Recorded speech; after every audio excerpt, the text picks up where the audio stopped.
serta Bu Ina selaku dosen dari mata kuliah Public Speaking kali ini. Perkenalkan, saya Nelly Sinta Maritosilalahhi dan di sini saya akan mengadakan seminar mini dengan membahas resolusi 2026. Yang mana kita akan membahas mengenai bagaimana sih strategi self development dan pertumbuhan karir. Baik. Memasuki ambang tahun 2026, kita tidak lagi hanya berbicara tentang pergantian kalender, melainkan tentang sebuah transisi besar dalam ekosistem profesional dan personal diri kita. Hari ini, saya akan memaparkan mengenai resolusi 2026, sebuah peta jalan strategis yang mengintegrasikan pengembangan diri dengan pertumbuhan karir yang berkelanjutan. Pesan utama dari diskusi kita kali ini adalah bagaimana kita dapat mempersiapkan kapasitas diri agar tetap relevan dan kompetitif di tengah arus perubahan yang semakin cepat. Mari kita jadikan sesi ini bukan sekedar presentasi satu arah, melainkan momentum refleksi bagi kita semua untuk memetakan di mana posisi kita saat ini dan sejauh mana kita siap melangkah di masa depan. Oke, yang kedua, sering nggak sih di benak teman-teman sekalian kalau setiap kita di ujung tahun, misal di ujung tahun 2025 menuju 2026, pasti ada di benak kita lewat kayak kenapa sih kita harus berubah sekarang? Nah, hal ini penting. Di sini saya ada membuat 3 alasan mengapa kita harus berubah. Yang pertama, adanya persaingan global 2026. Bahkan dari 2024 mungkin tetap ada persaingan global, cuman di 2026 lebih maju gitu. Karena seiring berkembangnya teknologi, pastinya semua orang juga turut dalam teknologi itu. Oke. Yang pertama, persaingan global yang kini tak lagi mengenal batas geografis berkat digitalisasi yang masif, memaksa kita untuk bertarung di arena internasional. Nah, itu kalau untuk yang pertama. Kalau untuk yang kedua, adanya kebutuhan akan adaptive skills ini ataupun kemampuan beradaptasi yang tinggi. Gelar akademik saja itu nggak cukup, karena kita haruslah mengasah skill sesuai dengan jurusan yang kita ambil di masa perkuliahan tadi. Karena kalau hanya akademik saja untuk di dunia pekerjaan itu tidaklah cukup. Kita harus memiliki pengalaman, kita harus memiliki skills yang relevan, apalagi dengan teknologi yang sekarang ini semua orang harus bisa ikut dengan kemajuan teknologi ini. Kita itu diharuskan untuk masif dengan teknologi baru. Begitu teman-teman. Nah, kalau untuk yang ketiga tadi, bahaya stagnasi diri ya. Kita harus menyadari bahaya stagnasi diri tadi. Ketika kita merasa nyaman dan berhenti belajar, saat itulah kita sebenarnya sedang bergerak mundur. Perubahan bukanlah sebuah pilihan, melainkan syarat mutlak untuk bertahan dan memenangkan peluang di era yang penuh ketidakpastian ini. Oke, kita lanjut yang ketiga. Nah, titik baliknya belajar dari kegagalan. Siapa sih yang gak pernah gagal? Semua orang pasti pernah ada di fase kegagalan ya. Nah, seringkali kita melihat kegagalan sebagai sebuah titik akhir yang memalukan. Gak apa-apa sih ngerasa malu kadang, cuman kita nggak boleh stuck di rasa malu itu sehingga kita tidak mau berkembang lagi.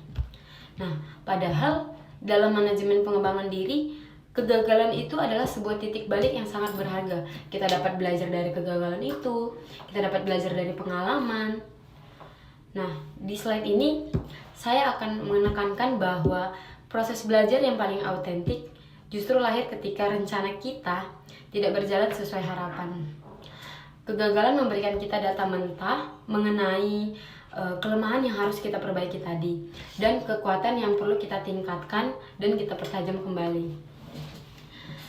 Alih-alih meratapi kegagalan, kita harus mampu mengekstrak ngasih hikmah di baliknya sebagai bahan bakar untuk lompatan yang lebih tinggi. Ingatlah bahwa setiap profesional hebat yang kita temui hari ini ataupun kemarin atau mungkin nanti adalah mereka yang paling sering gagal. Namun mereka juga yang paling konsisten untuk bangkit dan mengevaluasi strategi mereka. Oke, kita lanjut slide yang berikutnya. Di sini saya ada ngebuat 2 resolusi tentang pengembangan diri. Yang pertama ada penguasaan komunikasi digital. Kita bisa menguasai komunikasi digital ini melalui 3 cara. Yang pertama ada literasi media sosial. Yang kedua, kepercayaan diri di depan kamera. Kemudian yang ketiga, membangun portofolio digital. Resolusi yang pertama ini adalah suatu hal yang menjadi prioritas kita di tahun 2026. Secara menyeluruh, kita harus melampaui sekedar menjadi konsumen media sosial dan mulai bertransformasi menjadi produser konten yang strategis melalui literasi media sosial yang mumpuni. Nah, hal ini mencakup membangun personal branding atau bisa membangun portofolio digital yang mana itu mencerminkan kompetensi profesional kita di ruang publik. Selain itu, kepercayaan diri di depan kamera itu merupakan aset yang mahal. Oke? Karena nggak semua orang mampu percaya diri di depan kamera tentunya teman-teman ya.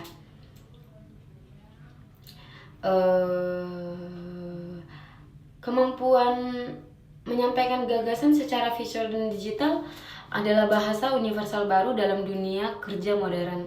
Jika kita mampu mengelola jejak digital dengan baik, maka peluang karirlah yang akan datang mencari kita, bukan sebaliknya. Dosen saya pernah berkata begini,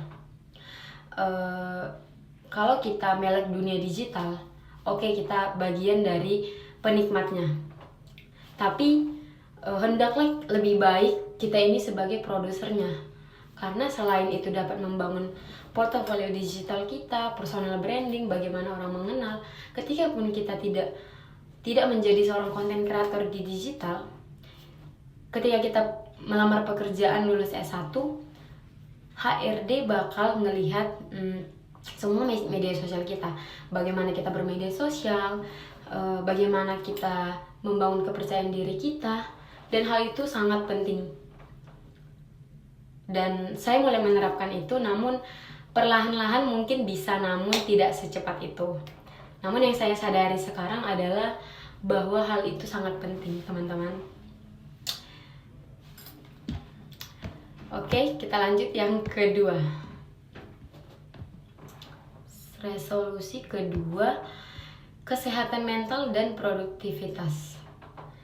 Kita dapat melakukan yang pertama meditasi dan fokus, teknik 1% improvement dengan membaca buku Atomic Habits, kemudian keseimbangan hidup, work-life balance.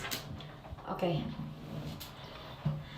Pengembangan karir yang gemilang dan tidak ada artinya tanpa fondasi kesehatan mental yang kokoh. Makanya banyak anak muda ataupun tren sekarang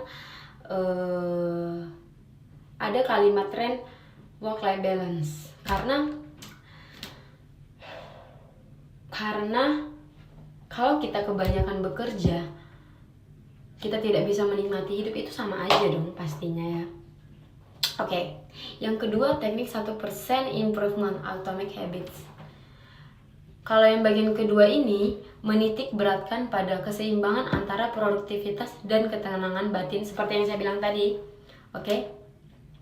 Dimana fokus kita adalah kemajuan kecil yang konsisten setiap harinya daripada ambisi besar yang tidak berkelanjutan. Produktivitas sejati bukanlah tentang seberapa sibuk kita bekerja, melainkan seberapa berkualitas hasil yang kita capai melalui meditasi dan fokus yang terjaga. Dengan menjaga work-life balance ini, hidup kita sedang melakukan investasi jangka panjang agar terhindar dari burnout, sehingga karir kita pun dapat tumbuh secara stabil dan sehat dalam jangka panjang. Oke. Nah, di sini saya ingin bertanya sama teman-teman. Apa sih tantangan terbesar kamu di tahun 2025 ini? Oh, di tahun 2025 kemarin deh. Nah, sebelum kita melangkah lebih jauh, saya ingin mengajak teman-teman sekalian untuk sejenak berhenti dan merenung. Di tengah segala ambisi dan strategi yang kita diskusikan tadi, apa sih sebenarnya satu tantangan terbesar yang secara jujur Anda rasakan akan menghambat Anda di tahun 2026 nanti? Oke, apakah itu rasa takut kegagalan, keterbatasan keterampilan teknis, atau mungkin ketidakmampuan mengelola waktu? Identifikasi terhadap hambatan diri adalah langkah awal dari sebuah transformasi. Tantangan ini bukan hadir untuk menghentikan langkah kita, melainkan untuk memberikan arah tentang bagian mana dari diri kita yang perlu mendapatkan perhatian lebih dari proses self-development yang tadi. Oke. Jadi begitu ya teman-teman. Baik, kita lanjut ke slide yang 7.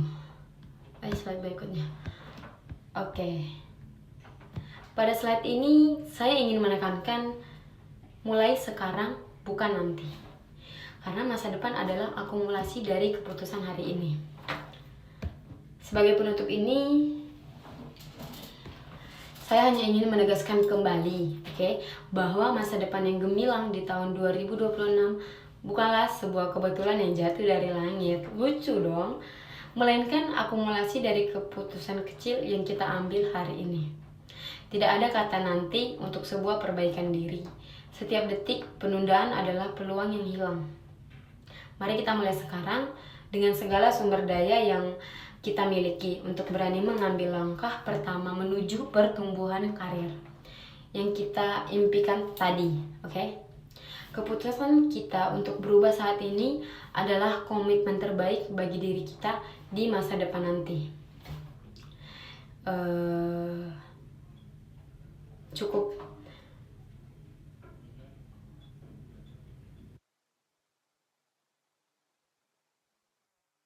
Teman-teman, kira-kira dari semua pembahasan yang tadi, kesimpulannya adalah kita harus mulai secepatnya daripada tidak sama sekali.